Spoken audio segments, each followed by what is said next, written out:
Ce salon en est à sa 3e édition.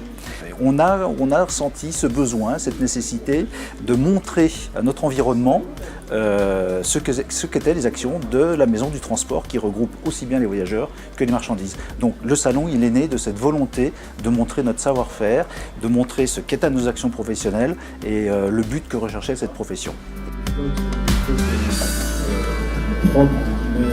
Très rapidement, donc on sera là pour de toute façon soutenir l'investissement. Patrick Mignola y travaille aujourd'hui. Les montants des aides ne sont pas tout à fait définis aujourd'hui, mais en tout cas il y aura effectivement une vraie volonté d'aider les professionnels à améliorer leur flotte. Les collectivités sont maintenant bien définies, les périmètres de transport sont maintenant bien définis, les EPIC, comme on dit, maintenant sont bien en place, donc il est temps maintenant d'agir.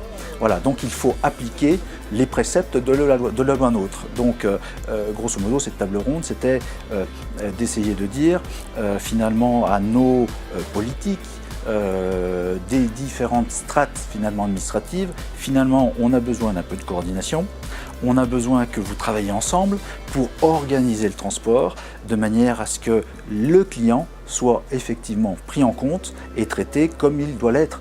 On doit pouvoir organiser une chaîne de transport, on doit pouvoir organiser la multimodalité, on doit pouvoir organiser l'intégration tarifaire et pour tout cela, il faut un pilote. Président de la région Auvergne-Rhône-Alpes, la première priorité doit être l'usager.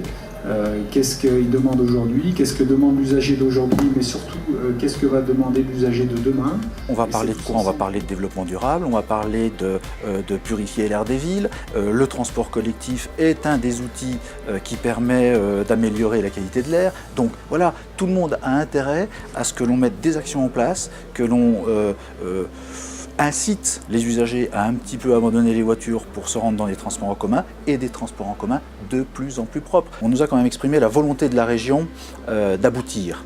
Une volonté qui n'est pas que politique, me semble-t-il, qui n'est pas qu'un effet d'annonce. Ça semble être quand même quelque chose qui part du fond du cœur. Je pense que voilà, il y a vraiment une volonté d'aboutir à mettre en place des projets structurants, des projets qui permettront effectivement d'arriver à des politiques de développement durable efficaces.